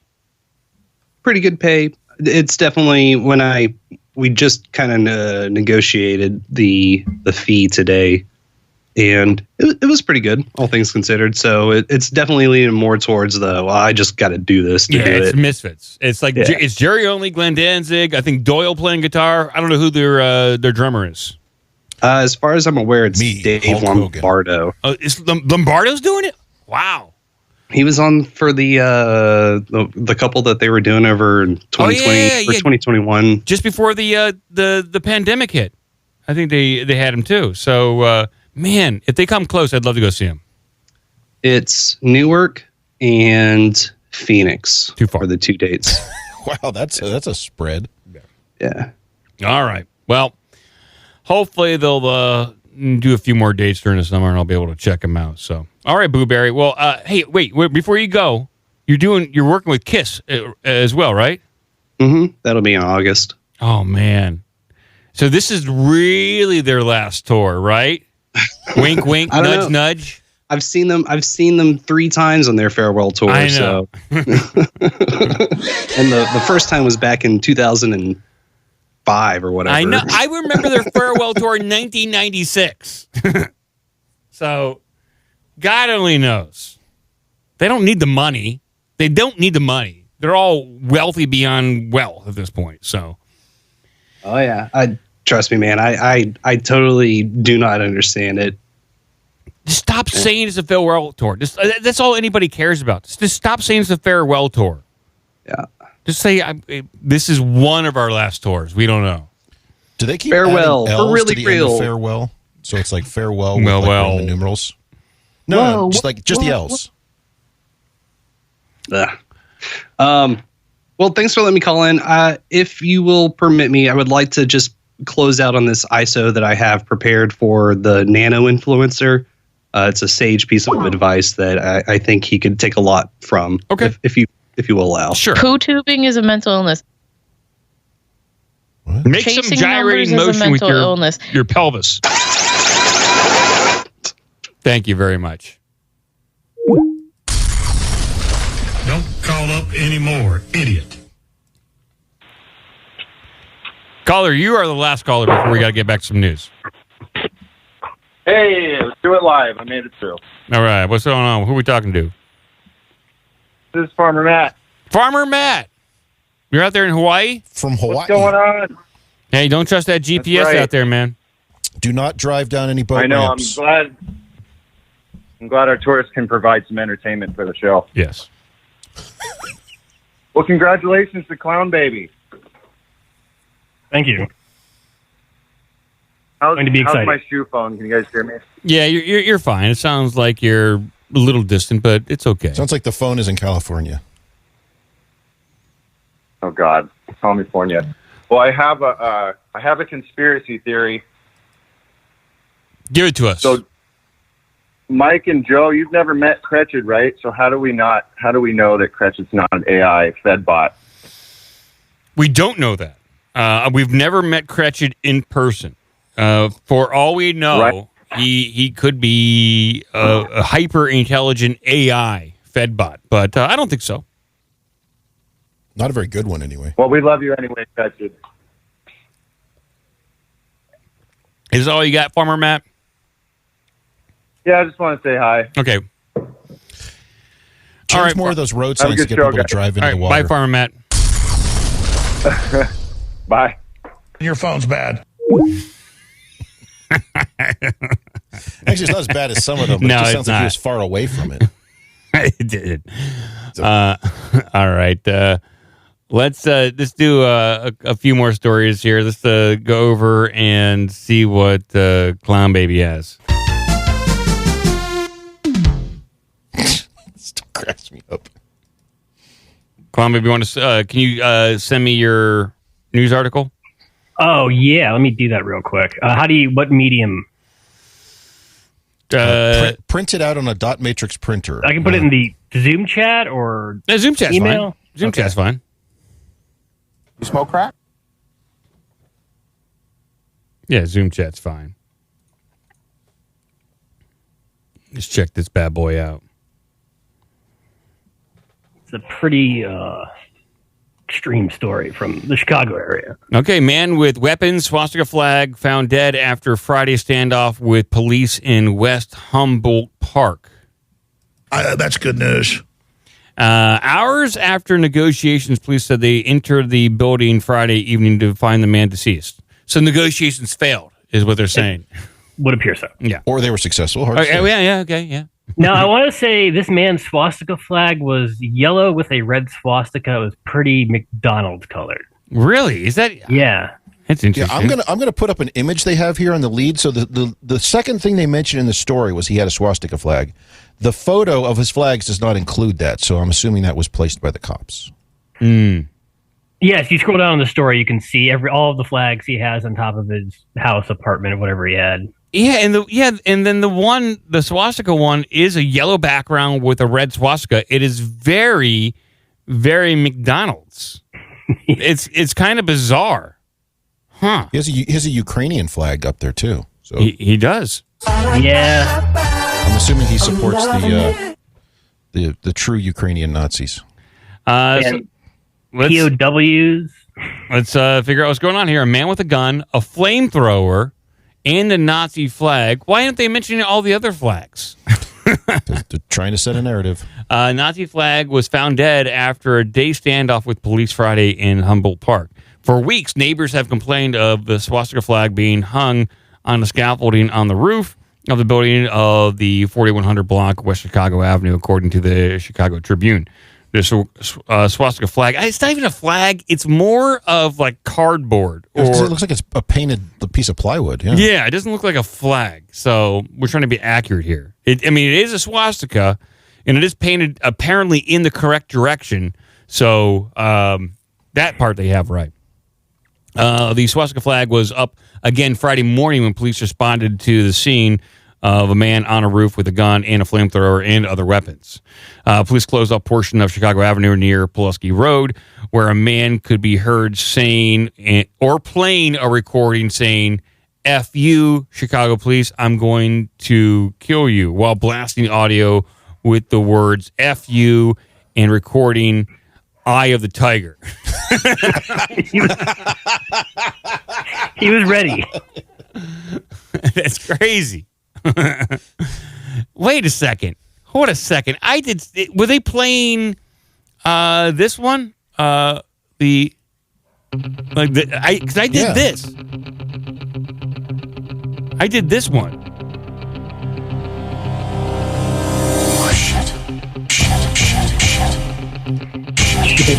Here come the cops. This is weird. This is a weird simulation we live in. Ken Delanian saying that. Survivor's a Chicago band. Could this have been Jim Pederick or Frankie Sullivan? Oh, good point. Good point. They're so fed up with the music industry, they decided to go balls deep and crazy and did this. Okay, around 3 p.m., the reporter saw the man wielding a gun and pointed it around the rooftops as police and SWAT teams below attempted to communicate with him. The man blasted a loud siren in an apparent effort to drown out the officers. Okay. You're the inspiration. Oh, is Peter Cetera up there from Chicago, the band Chicago. That's Chicago vocal tracks. Around 4 p.m., the door to the building was breached, and authorities and 2 loud bangs were heard. Okay. Authorities attempted to negotiate. Authorities attempted to negotiate with the man who had moved inside the building, but found him deceased inside. The man's identity or cause of death had not been released to the Cook County Medical Examiner's Office. Wait, they said there were 2 bangs, and they find the guy dead inside. So did they shoot him? Or did he die of the concussive blast? You know, just because maybe he was near the flashbangs. I mean, I that could kill somebody, I think. I don't know for sure. I'm assuming. Lands on your head, maybe. Neighbors gathered around the block Friday saying the man regularly goes onto the building's roofs and uses his flamethrower at night. Well, that's the best time to use it. I mean, but you want to be seen. That's the best time to use your flamethrower is at night. So I don't blame it for that. I want to see footage of the flamethrower. And he said he would blast recordings for hours that say F the police, F Joe Biden, among other things. The Tribune reported the neighbors have heard the man making anti-Semitic commentary. The police have been called. He has. Police have been called to the building twice in recent months for similar situations, a neighbor said. So the police, did they know this guy had a flamethrower and guns and was like I'm guessing, I'm just assuming that it's not legal to have a flamethrower in Chicago. I think, from what I read in another article, he has like a torch, like a butane like blowtorch, and he's using something else. I don't think it's a proper flamethrower. I thought they're calling it a flamethrower. So I'm picturing like a 1970s Vietnam era flamethrower that he's going up onto his roof and just blasting off. You know, he's firing gelled napalm out of and lighting it. No, I doubt that. You're probably right. So realize a backyard barbecue torch. You could do this stuff in the city and you'd be fine. And now I can just go on my back deck here and just start shooting off guns and flamethrowers, and it'll be cool. The cops will just say, "Hey, keep it down."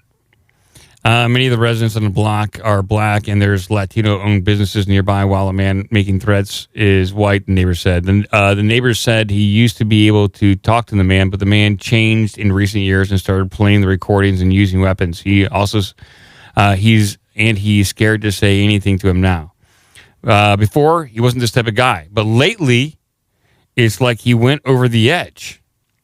So something happened mentally to this guy. Okay. He does have a smiley flag, a smiley face flag. Oh, so it's all good. So he's got an American flag upside down, Ukraine flag. Is that an Israeli flag?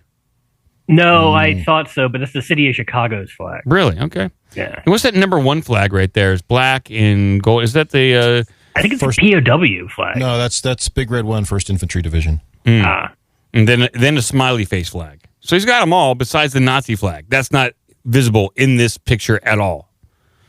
Maybe it's on the back side there, and it's turned around. So I don't know. Okay. Well, I mean, there's really not much else to this, I guess. I do want to point out, Mike, if you scroll to the top on that one, think about it. If you scroll all the way to the top picture, this guy has terrible trigger discipline. He's climbing a ladder, holding a semi-automatic machine pistol in his left hand with his finger on the trigger. Let me see that. Very top one. Oh, yeah. Right there. That's a machine gun. Like exactly, Cretched. His finger's on the trigger while he's climbing the ladder. He's basically could kill anybody who's climbing up behind him who's on the ground. That's insane. Holy crap. Whoops. Just climbing a ladder. That's craziness. Okay. Well, fascinating story from Chicago. All right. Well, Gretch, you got one more for us over there? Sure.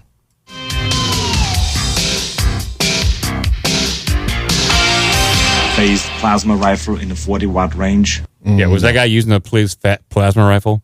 Hey, just what you see on the shelves, pal. Well, speaking of Terminator, you want to talk about military robots coming to kill us all? Sure. Avada. Right. I would like to fuck your mother behind. You want to fuck me? Different kind of missions there, I guess. It was the director's cut. All right, here's a headline here. AI-controlled drone goes rogue, kills human operator in simulated U.S. force test. Oh, boy. Ugh. Man, I got mixed emotions about this one. Oh, boy. An AI-enabled drone turned on and killed its human operator during a simulated U.S. Air Force test so that it could complete its mission. A U.S. Air Force colonel reported recently to a conference in London. So, okay. Well, you got to appreciate the tenacity of the drone saying, I have to complete my mission at any and all costs, even if I have to kill my human operator. They're going to get the job done. So, The simulated incident was recounted by Colonel Tucker Hamilton, the United States Air Force Chief of AI Test and Operations, during his presentation at the Future Combat Air and Space Capability Summit in London. The conference was organized by the Royal Aeronautical Society, which shared its insight from Hamilton's talk in a blog post. No actual people were harmed in the simulated test, which involved AI-controlled drone destroying simulated targets to get points as part of his mission, revealed Hamilton, who addressed the benefits and risks associated with the autonomous weapon system. The AI-enabled drone was assigned a suppression of enemy air defense mission to identify and destroy surface-to-air missile or surface-to-air sites, with the ultimate decision left to a human operator, Hamilton reportedly told the conference. However, the AI, having been trained to prioritize SAM destruction, developed a suppressing response when faced with human interference in achieving its higher mission. And that was to kill the human.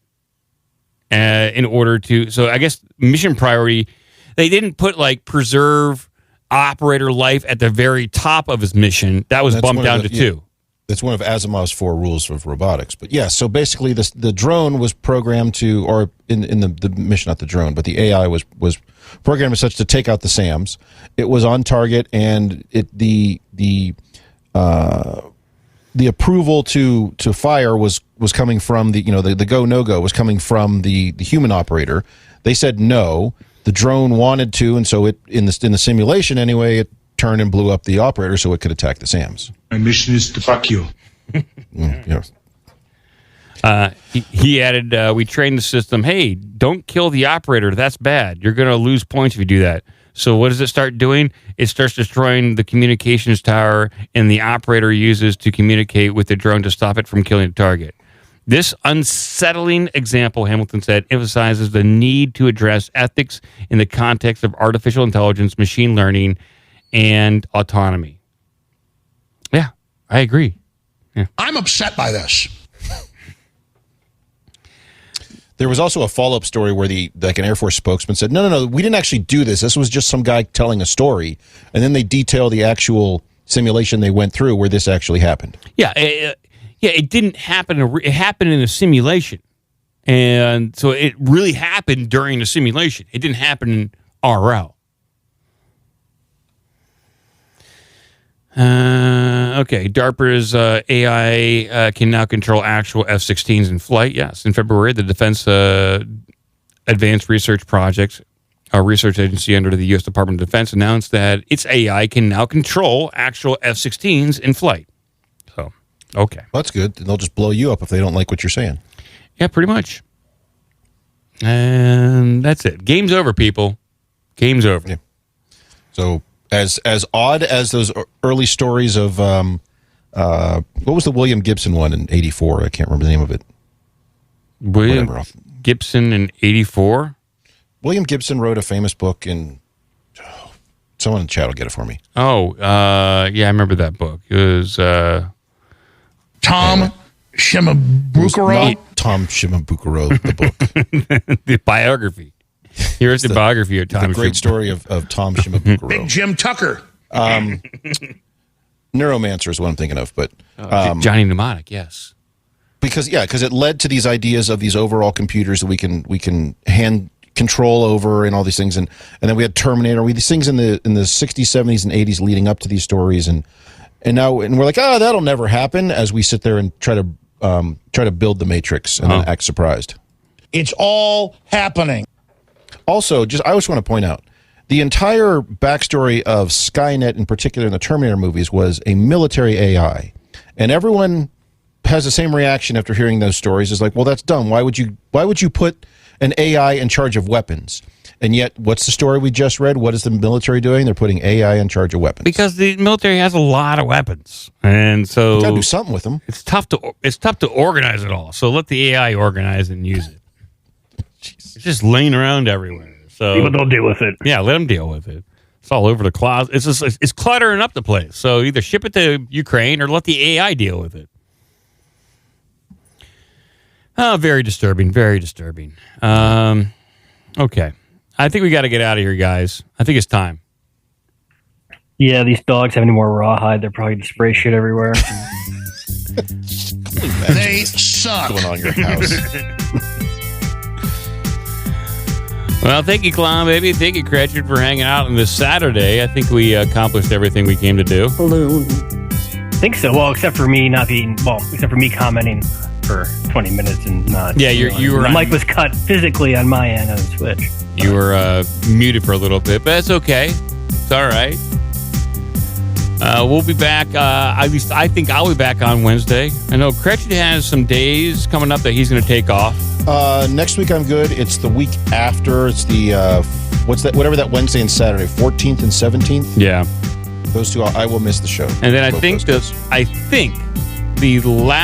second to last Saturday of the month I'll be at Clown Baby's wedding, so I'll be taking that day off here, listening to Glenn Danzig live. Maybe the 24th. Yeah, maybe listening to Glenn Danzig. Maybe. Maybe. We'll see. It's kind of like no one's on board with that, but you. Not really. Me and Mike's mom isn't. My fiance's not. Me and Mike's sister-in-law, not the biggest fan of it. Did you have to play him the song and say, I want this song? I did. Yeah. I was like, this is a song. It's not too bad. It's not too hard. It's not like, it's not like Slayer. It's danceable, right? I guess, yeah. No. Is it? No, I mean, you Not can really. headbang to it. But, yeah, also, we got to play Songs of the Forest sometime. It's a pretty fun game. Yeah, we'll get on board and play that. I just got Sundays are the best night for me to do that. Typically, Sundays are the best time for me to play video games. Oh, boy. Thank you, everyone, for supporting the show. You can go to obdmpod.com. There's ways to join the Discord there by joining the Patreon, submitting links to or submitting a donation to PayPal. I got to put up a link to our merch, our Teespring merch on the website, which I'm going to do. But all links are in the description of every Ding Dong podcast to all the things we talk about. So check out descriptions in the podcast for links to pretty much everything. So, and with that, we will talk to everyone next time. Thank you. Shablagoo. Shablagoo. Keep watching the skis for those AI-controlled drones because they're coming to get you. Giving me a knob. Bullshit. All right. What is this? Fuck shit? off. Look at this man. He needs to go to jail. We got to do better, man.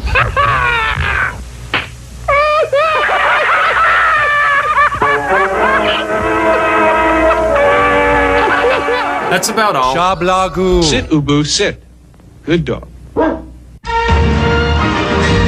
Until next week. Nanu.